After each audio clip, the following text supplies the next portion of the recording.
इसी पे डिपेंड करता है। इसका सबसे पहला पार्ट व्हाट इज कलेक्शन, थोड़ा थ्योरेटिकल है, कुछ टर्म समझना होगा। कलेक्शन तो आप कह सकते हैं इट इज, कलेक्शन क्या है, it is group of objects और एलिमेंट्स और अल्फाबेट। ठीक है, आप ये भी कह सकते हैं कि अल्फाबेट्स जो होता है या फिर जो नंबर्स होता है, उन सब का जो भी ग्रुप बनाया जाएगा उसको कलेक्शन कहा जाता है। तो कलेक्शन हमको नहीं लगता है कि ज्यादा डिस्क्राइब करने का जरूरत है, आप समझ रहे हैं, किसी भी चीज का ग्रुप बनाए उसको हम क्या बोलेंगे, कलेक्शन बोलेंगे। सेकेंड पार्ट, तो कलेक्शन का सेट से क्या लेना देना, तो बहुत ध्यान से, सेट क्या होता है, set it is well defined collection, it is well defined collection. अगर कोई कलेक्शन वेल डिफाइंड है, इसका जो डेफिनेशन है वो यही बात बोलता है कि अगर कोई भी कलेक्शन वेल डिफाइंड है, काफी क्लियर कट बताया गया है कि क्या हो रहा है, कैसे हो रहा है, that is called well defined, तभी जाके आप उसको सेट कह सकते हैं। तो हमको ये चीज तो पता चल गया, इसका हिंदी हमको पता है कि वेल डिफाइंड का मतलब क्या होता है, मगर मैथमेटिक्स में वेल डिफाइंड मीनिंग हम समझेंगे कैसे, क्योंकि वहां तो लिखा रहता है पूरा स्टेटमेंट। तो वैसे केस में हमको कैसे पता चलेगा कि वो वेल डिफाइंड है कि नहीं है, उसके लिए एक छोटा सा ट्रिक है, ध्यान रखिएगा। अगर कभी भी एडजेक्टिव समझते हैं इंग्लिश का, एडजेक्टिव जो किसी भी चीज के प्रॉपर्टी को बताता है, ठीक है, अगर एडजेक्टिव यूज हुआ किसी एक स्टेटमेंट में, देन नॉट वेल डिफाइंड, वैसे केस में वो वेल डिफाइंड नहीं होता है। सर इसका मीनिंग हम तो हिंदी में समझ गए, मगर मैथमेटिक्स में क्या होता है थोड़ा बता दीजिए, सुनिए। ठीक है, मान लीजिए आपसे ये कहा गया कि कलेक्शन, एग्जांपल लेके चल रहे हैं, collection of best books written by Munshi Premchand. ठीक है, आप इनका नाम सुने हैं, हिंदी में पढ़े हैं, ठीक है, मुंशी प्रेमचंद। अगर ये कहा गया कि collection of best books written by Munshi Premchand, तो आप सोच के बताइए कि अगर आपको इसके बारे में पता है, अगर आपको इसके बारे में नॉलेज है, किसको बेस्ट बोलिएगा। मान लीजिए जैसे पर्सन ए बोला ना कि देखो उनका जो 5th वाला बुक था वो काफी बेस्ट था, तो पर्सन बी क्या बोलेगा, नहीं भाई उसका है ना 5th वाला बुक हमको अच्छा नहीं लगा, हमको 7th वाला बुक अच्छा लगा। तो सोचिए पर्सन टू पर्सन ये आंसर वैरी कर रहा है, किसके कारण वैरी कर रहा है, किसी के नजर में बेस्ट कुछ और होता है, किसी के दूसरे के नजर में बेस्ट कुछ और होता है। अगर आप इंग्लिश में सोचें, आपका जो लैंग्वेज इंग्लिश लैंग्वेज, उसमें सोचें, ये बेस्ट ही तो वो एडजेक्टिव है, ये बेस्ट ही वो एडजेक्टिव है जिसके कारण कि मेरे पास ये जो स्टेटमेंट लिखा है it is not well defined, it is not well defined. तो जब कभी भी किसी भी एक स्टेटमेंट में कलेक्शन के लिए एडजेक्टिव यूज होगा, बेस्ट हो गया, गुड हो गया, टॉलेस्ट हो गया, शॉर्टेस्ट हो गया, फैट हो गया, थिन हो गया, ये सब जब कभी भी यूज होगा, वैसे केस में आपका आंसर होगा not well defined, not well defined. और क्योंकि ये कलेक्शन है तो नॉट वेल डिफाइंड कलेक्शन, और अगर ये वेल डिफाइंड कलेक्शन नहीं हुआ, इसका मीनिंग आप ये कह सकते हैं not a set, it is not any set, यानी ये जो कलेक्शन है, ये जो ग्रुप है, ये किसी भी तरीके का सेट नहीं है, सिंपल कलेक्शन। ठीक है, ऐसे यूज करना है। अब दूसरा, मान लीजिए if property of defined group does not vary, variation नहीं होता है, does not vary person to person, does not vary person to person, then it is well defined, वैसे केस में ये वेल डिफाइंड होता है। ठीक है, then it is well defined. बहुत बेसिक पार्ट है, एकदम फंडामेंटल चैप्टर है, स्टार्टिंग है, आपको हर चीज का क्या क्या रूल रेगुलेशन है, क्या टर्म कंडीशन है, क्या डेफिनेशन है, सब चीज बताया जा रहा है। तो देखिए, दो चीज पे मेरा ध्यान रखिएगा, उसके बेसिस पे ना बहुत सारा क्वेश्चन बनेगा, हम आपको दिखाएंगे। अगर एडजेक्टिव यूज हुआ तो वैसे केस में नॉट वेल डिफाइंड कलेक्शन, और वैसे केस में नॉट सेट। अगर कभी प्रॉपर्टी ऐसा डिफाइंड है जो पर्सन टू पर्सन वैरी नहीं कर रहा है, वैसे केस में वेल डिफाइंड कलेक्शन होगा, इसका मतलब सेट होगा। सर इसका एग्जांपल दे दिया, हम समझ गए, इसका भी तो दीजिए। बिल्कुल बिल्कुल। देखिए अगर आपसे ये बोला जाए कि कलेक्शन ऑफ, अगर ये कहा जाए कलेक्शन ऑफ इंग्लिश वॉवेल्स, ठीक है, अगर कहा गया कलेक्शन ऑफ इंग्लिश वॉवेल्स, सोच के बताइए पर्सन ए को अगर आता है इंग्लिश, वो क्या आंसर देगा? कोशिश कीजिए आंसर देने का।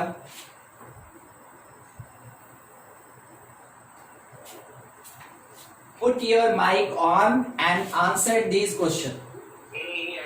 बहुत बढ़िया, एकदम सही। AEIOU। पर्सन बी अगर इसका आंसर देगा, उसका आंसर क्या होगा? एकदम सही। मतलब हम आपके मुंह से इसलिए बुनवाना चाह रहे थे ना, क्योंकि हम तो अकेले, तो पर्सन ए भी हम ही, पर्सन बी भी हम ही, ये तो हो नहीं सकता है। आप डिफरेंट है। अब देखिए क्या हुआ कि ये ऐसा डिफाइन किया गया कि डिफरेंट पर्सन सेम आंसर दे रहा है, डिफरेंट पर्सन सेम आंसर दे रहा है। इसका मतलब है कि ये जो कलेक्शन है ना, वो कलेक्शन वेल डिफाइंड है। वैसे केस में बोलेंगे collection is well defined. Collection अगर वेल डिफाइंड है तो ये भी कह सकते हैं देन इट इज सेट। अगर वेल डिफाइंड कलेक्शन है तो ये सेट है, वेल डिफाइंड कलेक्शन नहीं है, नॉट एनी सेट। क्लियर हो गया ये दो बात? आप इसको नोट करें, अभी इस पे और डिस्कशन होगा। देखिए सबसे पहला चीज तो आप इसका स्क्रीनशॉट ले लें, ठीक है, और आप अपने पास कॉपी रखिए, जितनी तेजी से हो सके लिख लें। अगर बाय द वे किसी का कुछ छूट गया, कोई जल्दी लिखता है, कोई थोड़ा धीरे धीरे लिखता है, अगर छूट जाएगा तो आपके पास बैकअप रहेगा, एटलीस्ट आप नोट कर पाए। ठीक है, कंप्लीट कीजिए, हो जाएगा तो बोल दीजिएगा। अच्छा एक छोटा सा चीज और इंफॉर्मेशन देना था।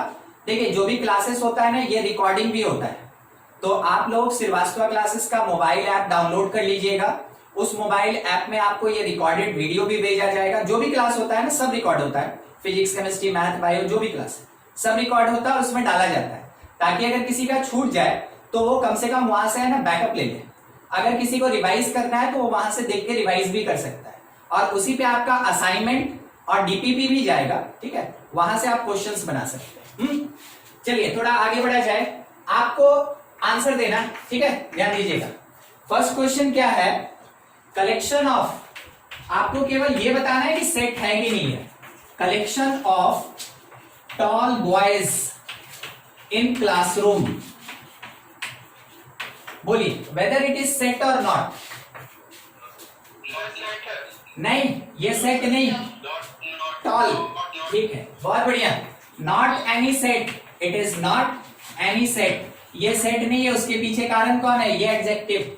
सेकेंड नंबर क्वेश्चन, ठीक है, collection of prime numbers, collection of prime numbers less than 20 set है कि नहीं है? बिल्कुल। Prime number starting from 2 ended before 20, starting from 2 ended before 20 which divisible by itself and 1। तो इतना सारा प्रॉपर्टी जो पर्टिकुलरली उन्हीं नंबर्स को बताएगा, इट इज सेट, ये एक सेट है। ठीक है, अच्छा थर्ड नंबर, अगर आपसे ये कहा जाए good people in your locality, in your locality, क्या लगता है? किसके कारण? इसके कारण, इस वर्ड के कारण, ठीक है। आप क्या कह सकते हैं? Not set. हाँ बिल्कुल, नॉट सेट। आपसे ये कहा गया फोर्थ नंबर ये कहा गया कि नेचुरल नंबर लेस देन 5 क्या होगा? It is set. ये इसलिए सेट है क्योंकि natural number always starting from 1, और कहा गया कि आप 5 से लेस ले लो भाई, तो 1 लेंगे, 2 लेंगे, 3 लेंगे, 4 लेंगे, चाहे कितने भी आदमी से पूछ ले, अगर उसको नेचुरल नंबर आता है तो वो यही आंसर देगा। तो पर्सन टू पर्सन वैरी नहीं किया, it means it is well defined and well defined collection called set, उसको सेट कहेंगे। चलिए ठीक है, आप इसमें से आप पता कर सकते हैं कौन सेट होगा कौन सेट नहीं होगा। आगे थोड़ा बढ़ा जाए इसी में, देख ठीक है। अब इसी में नेक्स्ट पार्ट क्या देखते हैं ना, थोड़ा सा पॉइंट बाय पॉइंट ध्यान देते चलिएगा। If A is element, if A is, बोलिए बोलिए, हाँ बिल्कुल आ रही है, क्लियर है, बोलिए। और if A is element of any set, थोड़ा ध्यान दीजिएगा किसको कैसे दिखा रहे हैं। ए, तो देखिए क्या बात बोला गया कि अगर वो एलिमेंट है, अगर वो एलिमेंट है, एलिमेंट समझते हैं ना, वो एलिमेंट्री पार्ट, ठीक है, पार्ट, तो कलेक्शन का जो पार्ट होगा दैट इज कॉल्ड एलिमेंट। अगर वो एलिमेंट है तो स्मॉल लेटर से डिनोट किए, अगर वो सेट है तो कैपिटल लेटर से डिनोट किए, अगर वो सेट है कैपिटल लेटर से डिनोट किए। किसी भी एक सेट को चाहे आप इंग्लिश अल्फाबेट का कोई भी नाम दे दें मगर कैपिटल लेटर से ही डिनोट करेंगे। अगर उस सेट का एलिमेंट है, अगर उसका पार्ट है तो उसको आप हमेशा स्मॉल लेटर से ही डिनोट करेंगे। तो यहां एक स्टेटमेंट है, if A is element of any set A, तो देखिए कैसे लिखा जाता है, A belongs to the set A, ठीक है, क्या पढ़ेंगे, element A belongs to set A, कुछ इस तरीके से रीड करेंगे ताकि आगे जब बड़ा क्वेश्चन आए ना तो कम से कम आप इन छोटे छोटे बातों पे ना फंसे। इस कारण से उसको आपके सामने लाके हम थोड़ा क्लियर करना चाहते हैं, ठीक है। अगर किसी सेट का एलिमेंट है always represented by small letter of English alphabet, if it is a set then it is represented by capital letter of English alphabet. If any element is element of any set then we always use belongs to sign, we always use belongs to sign for relation between element and the set. Element और set के बीच relation दिखाने के लिए हमेशा belongs to sign को use किया जाता है, जिससे पता चलेगा कि ये जो एलिमेंट है वो इस सेट का एक पार्ट है, ठीक है। चलिए थोड़ा सा इस छोटी से बात को समझ के आप बिलोंग्स टू और नॉट बिलोंग्स टू में आंसर देना स्टार्ट करेंगे, ठीक है। क्वेश्चन यहां पे है, देख क्वेश्चन कुछ ऐसा है, फर्स्ट नंबर बोला गया set A is equals to, और इसके अंदर एलिमेंट लिखा है 2 4 5। हम ये पूछे 2 बिलोंग्स टू सेट ए, आपको बताना है ट्रू की फॉल्स, बोलिए। It is true, it is true, बहुत बढ़िया। अगर पूछ दिया गया 3 not belongs to A, true की फॉल्स, ट्रू, ध्यान से 3 ताना, ध्यान से, एक minute, 3 not belongs to A, क्या बोला, 3 ए में नहीं है, बोला 3 ए में नहीं है, क्या है, 3 ए में है, तो वो तो सच बोला ना। अरे आप उल्टी बात को नहीं समझे थोड़ा ध्यान से सुनिए, बोला ना कि उसके पास 3 नहीं है और वाकई में उसके पास 3 नहीं है, तो इट इज ट्रू, वो सच बात बोलता है, ठीक है, इट इज ट्रू, ये ट्रू हो जाए, ठीक है। अच्छा next 5 not belongs to the set, true की false, it is false, false, बहुत बढ़िया, क्योंकि 5 इसके अंदर प्रेजेंट है, देन इट इज फॉल्स, ठीक है। बस ऐसा ही क्वेश्चन आपको मिलेगा, बिल्कुल आप जो भी टेक्स्ट बुक यूज करेंगे आपके पास क्या क्या मिलेगा वो सुन लीजिए। आपको R S. Agarwal, R D. Sharma, NCERT, KC Sinha, ये टेक्स्ट बुक होता है जो स्कूल लेवल में यूज होता है। उसमें जब आप बनाइएगा तो किसी एक एक्सरसाइज का ये पार्ट है, किसी एक्सरसाइज में ये मिलेगा सॉल्व करने के लिए, बिल्कुल स्टार्टिंग में ही मिलेगा, और आपको इसी तरीके से आंसर करना है ताकि आपका कमांड हो जाए कि कब हम बिलोंग्स टू यूज करें और कब नॉट बिलोंग्स टू यूज करें, ठीक है। ठीक है, यहां तक में किसी को कोई डाउट है क्या? चलिए ठीक है, आप थोड़ा इसको नोट कर ले तो अगले सेगमेंट में आगे बढ़ा जाए, नोट कीजिए।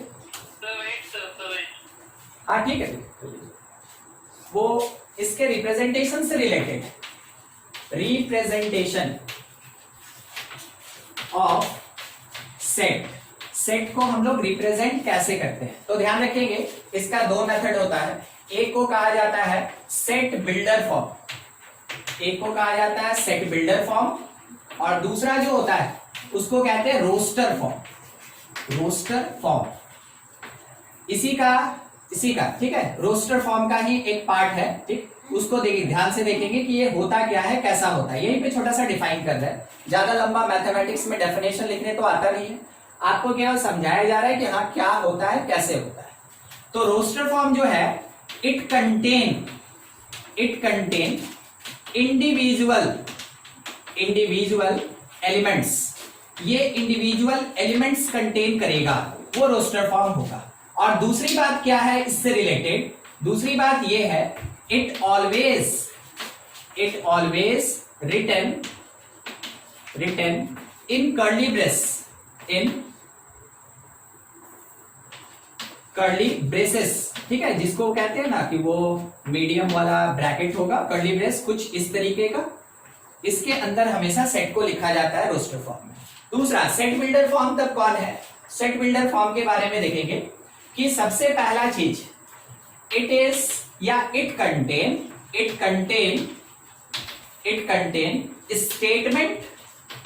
स्टेटमेंट और कंडीशन। स्टेटमेंट या कंडीशन अगर कंटेन कर रहा है तो वैसे केस में बोलेंगे सेट बिल्डर फॉर्म, ठीक है। दूसरा क्या होता है, it written in curly braces. Sir दोनों में एक सेकंड वाला बात कॉमन है ना, कर्ली ब्रेसेस। इसका मतलब एक ही चीज है, सेट जब कभी भी लिखेंगे कर्ली ब्रेस के अंदर लिखेंगे, ठीक है। आप देखे थे हम यहाँ पे क्वेश्चन लिखे थे, वो कर्ली ब्रेस के अंदर नंबर्स लिखे थे। सेट में या तो आप मैथमेटिकल स्टेटमेंट यूज कीजिए, या फिर आप नंबर्स या अल्फाबेट या कुछ भी यूज कीजिए, मगर उसको लिखा जाएगा कर्ली ब्रेस के अंदर, उसको कर्ली ब्रेस के अंदर लिखा जाता है।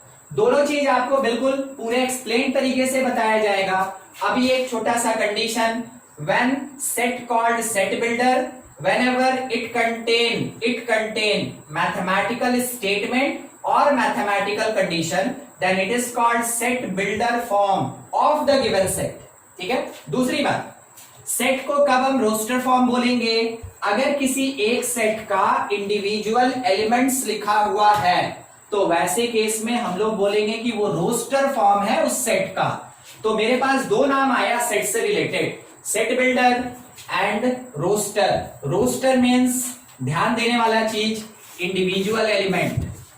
सेट बिल्डर मीन्स ध्यान देने वाला चीज, स्टेटमेंट और कंडीशन। आपको कुछ इस तरीके से याद रखना है, बोलिए।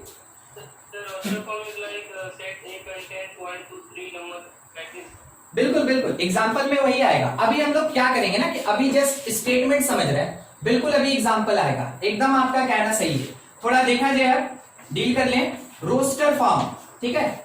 तो देखिए रोस्टर फॉर्म के लिए एग्जांपल्स कैसा होगा। कोई एक सेट है जिसमें लिखा 1 2 3 4, ऐसा होता है रोस्टर फॉर्म, जिसमें इंडिविजुअल एलिमेंट्स दिखेगा। कोई एक दूसरा सेट लिखा बी, जिसके अंदर लिखा है AEIOU, ठीक है।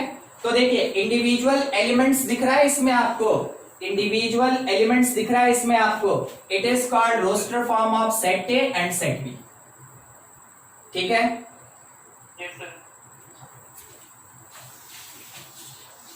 देखिए आपको कुछ पूछना होगा ना, तो आप बिल्कुल मेरे बोलने के बाद एक मिनट लेट मी फिनिश, एक मिनट बस वेट कर लीजिए। अगर आपको कुछ भी बोलना होगा तो मेरे बोलने के बाद बोलिएगा, जब हम रुक जाएंगे। ऐसे क्या होता है ना, हम बोलते रहते तो हम सुन नहीं पाते क्लियर ना, ठीक है। तो हाँ, क्या बोल रहे थे आप? About which point?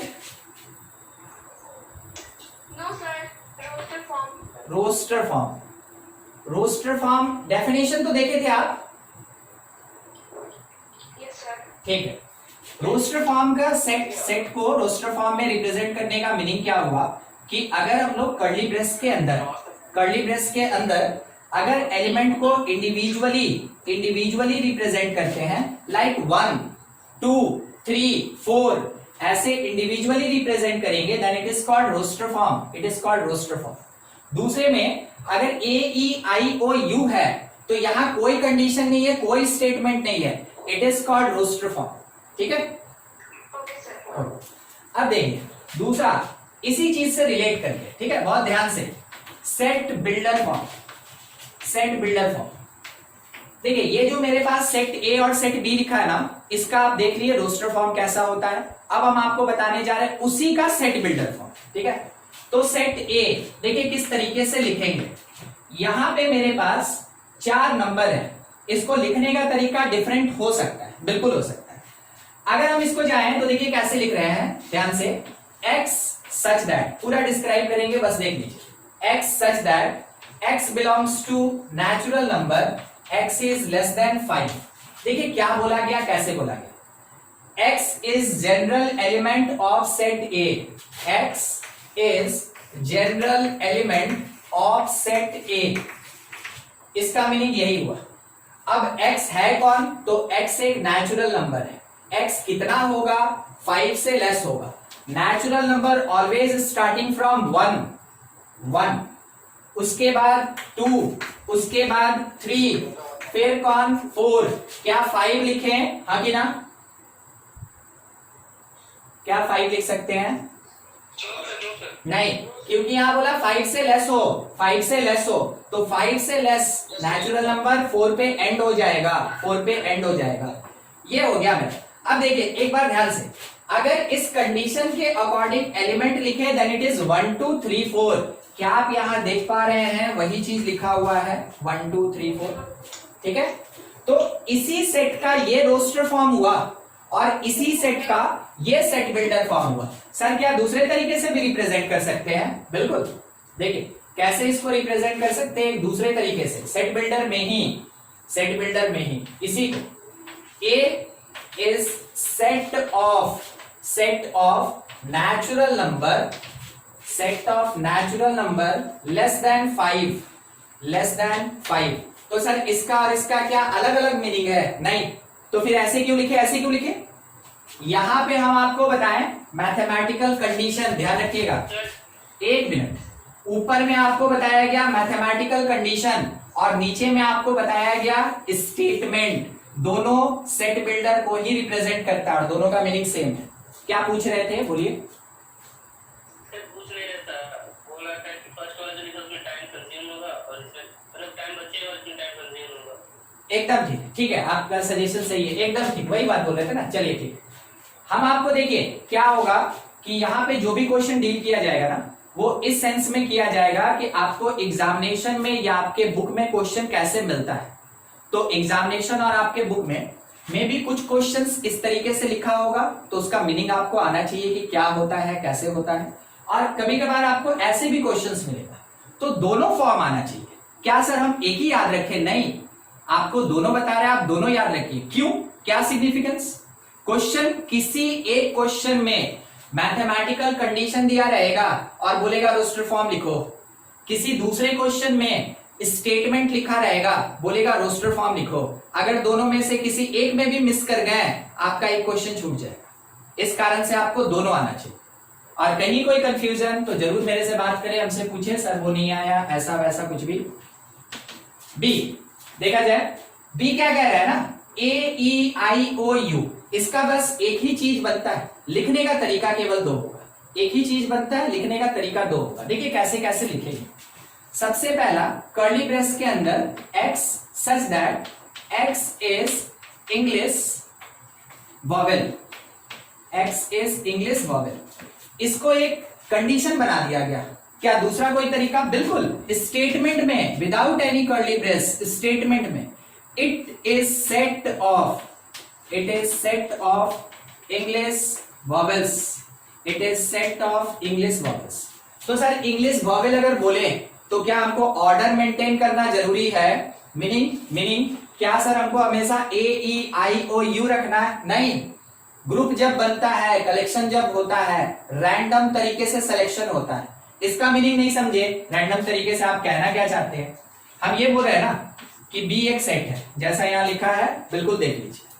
अगर कोई लिखे AEIOU और कोई अगर लिखे EOAUI, दोनों सेम है, ठीक है, दोनों सेम है, both are same, both are same. आप यहां तक यूज कर सकते हैं कि ये आइडेंटिकल है, अरे इसमें कोई डिफरेंस नहीं है, क्योंकि आप इसका ग्रुप बना रहे हैं। तो जब ग्रुप बनाइएगा एलिमेंट्स वही होना चाहिए, किसको कहां लिखे हैं उससे कोई मतलब नहीं है, मगर एलिमेंट्स वही होना चाहिए। ठीक है, तो जब कभी भी आप सेट बनाएंगे तो order of elements not important, किसी भी एलिमेंट का ऑर्डर इंपॉर्टेंट नहीं होता है, किसी को कहीं भी लिख सकते हैं, मगर ध्यान रखेंगे सारा एलिमेंट प्रेजेंट होना चाहिए। उसके बाद आप उसको इंग्लिश के स्टेटमेंट से रिप्रेजेंट कर सकते हैं या मैथमेटिकल कंडीशन से भी रिप्रेजेंट कर सकते हैं। Both are called set builder form. अगर इंडिविजुअल एलिमेंट्स दिखाया गया then it is called roster form. Note कीजिए इसको, कुछ डाउट किसी का तो पूछा जाए।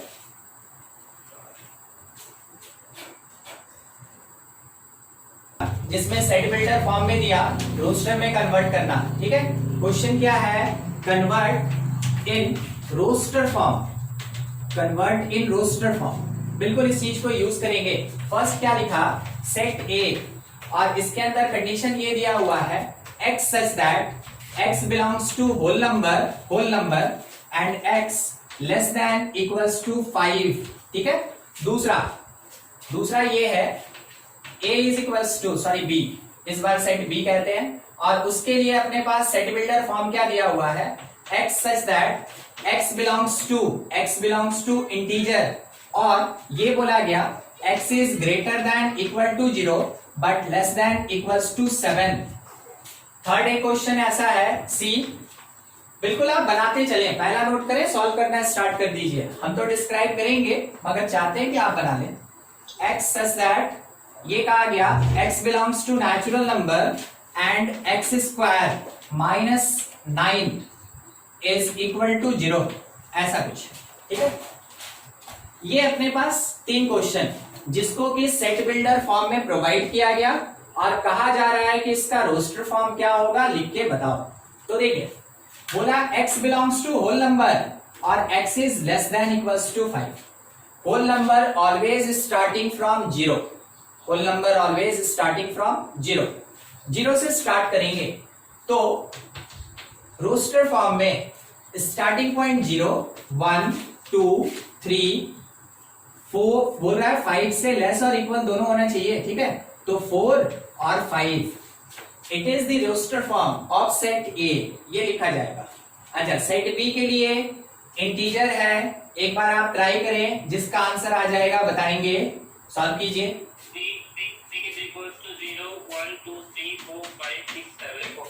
एकदम सही, 3, 4, 5, 6 अप टू 7। ठीक है, अप टू 7 ये आएगा। सी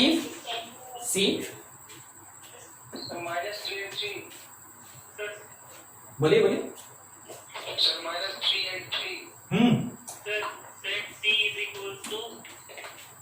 बोलिए बोलिए। देखिए, नेचुरल नंबर बोला ना, आपका आंसर आएगा 3 एंड -3 दोनों आएगा, 3 एंड -3 दोनों आएगा, मगर नेचुरल नंबर कभी नेगेटिव नहीं होता है, नेचुरल नंबर कभी नेगेटिव नहीं होता है, तो फिर आंसर क्या होगा, ओनली 3। ठीक है, तो बस इसके अंदर एक ही आंसर 3। ये हुआ सेट बिल्डर फॉर्म और रोस्टर फॉर्म। ठीक है, नेक्स्ट आपके लिए क्वेश्चन है, थोड़ा सॉल्व करने का कोशिश कीजिएगा। कन्वर्ट करना है सेट बिल्डर फॉर्म में। सेट ए दिया हुआ है 2, 4, 6, 8, 2, 4, 6, 8। क्वेश्चन ये कहा गया convert in set builder form, convert in set builder form. ठीक है, आप एक बार इसको ट्राई करें, जैसे आंसर आए बताया जाए। ठीक है, x ये क्या इवन नंबर है,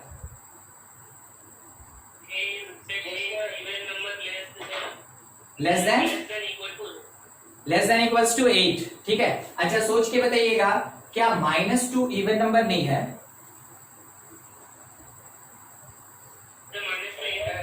इवन है, जो भी 2 से डिविजिबल होता है that is called even number. ठीक है, तो -2 इवन है। अगर आप केवल लेस लगा देंगे ना तो वहां रॉन्ग हो जाएगा, तो मिडिल में रखना होगा, मिडिल में। देखिए कैसे स्टेटमेंट लिखेंगे, x such that x is even number, x is even number, और आप ये कह सकते हैं x का वैल्यू 2 से ग्रेटर इक्वल और less than equals to lastly 8। ये आपका एक बेस्ट आंसर हो सकता है। ठीक है, दूसरा एक और तरीका, हम आपको मल्टीपल आंसर देंगे क्योंकि कोई ठीक नहीं है, किसी का कोई दूसरा आंसर भी आया होगा। x such that x is equals to 2n, x is equals to 2n and n belongs to natural number or condition n is less than equals to 4। देखिए कितना बात बोला यहाँ पे, एक वेरिएबल को दूसरे से रिलेट कर दिया, कैलकुलेट करके दिखा रहे हैं आपको ध्यान से। n less than equals to 4 natural number, n पे बात करें, n natural number less than equals to 4, n का वैल्यू 1 2 3 और 4 होगा, सही है। अब उसके बेसिस पे x कैलकुलेट करें तो x is equals to 2n, x is equals to 2n, तो वैसे केस में n का वैल्यू 1 तो 2, n का वैल्यू 2 पुट करेंगे 4, 3 पुट करेंगे 6, 4 पुट करेंगे 8, ठीक है।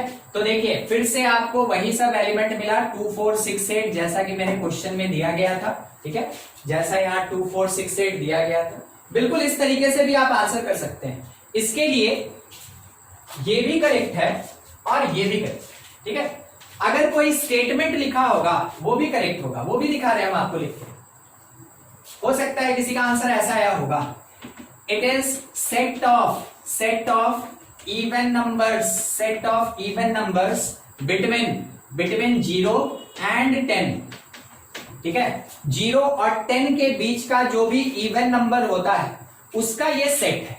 तो 0 और 10 के बीच में बोला, नॉट 0 नॉट 10, तो 0 के जस्ट बाद इवन कौन मिला 2, फिर कौन 4, फिर कौन 6 और 10 से पहले तक कौन मिला 8। देखिए वही आंसर आया। तो सर इसका मतलब ये तीनों सही है, हाँ तीनों सही। तो कैसे लिखेंगे, जो आपको हिट कर जाए एग्जामिनेशन में, क्योंकि उस समय समय बचाना होता है, जो आपको सबसे हल्का लगे, जो उस समय समझ में आए, बिल्कुल उस तरीके से आप आंसर कीजिएगा, ठीक है। कुछ डाउट तो पूछ ले आप इसमें।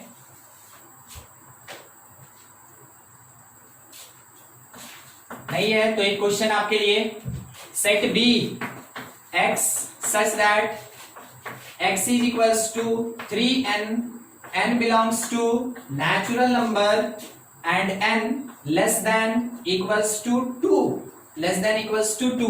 b को बताना है किस रोस्टर फॉर्म में क्या होगा, ठीक है। जितना एलिमेंट होगा कैलकुलेट कीजिए, 3 और 1 और अच्छा, एक मिला 3 और एक मिला 6, एक मिला 1 और 3। देखा जाए n is elementary part, it is natural number.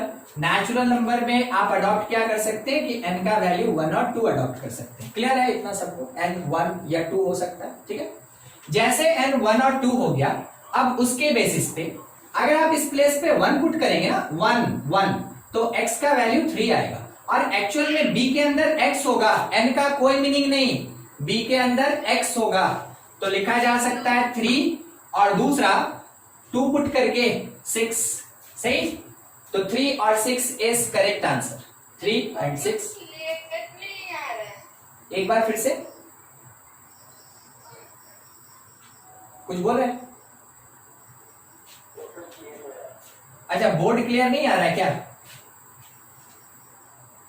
चलिए ठीक है, तो आपको मिल जाएगा, अगर कहीं प्रॉब्लम होगा तो बिल्कुल आप इसको देख लेंगे। थोड़ा एक और क्वेश्चन देख लें, उसके बाद थोड़ा खत्म किया जाए आज का सेक्शन, ये वाला पार्ट।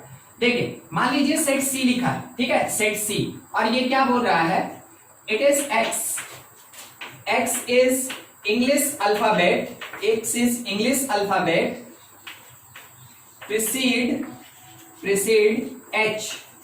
इसका मीनिंग क्या हुआ? इसका मीनिंग हुआ कि h से पहले, हाँ आप आंसर दे सकते हैं, बोलिए कोई अगर बोलना चाहे तो एकदम ठीक। H से पहले जो भी इंग्लिश अल्फाबेट होगा वो इसका आंसर होगा, ठीक है, H से पहले। तो C में आप क्या लिख सकते हैं, A B C D E और F और G, ठीक है, G H से पहले, ठीक। तो आप ये आंसर लिख सकते हैं। देखिए ये था आज के डिस्कशन में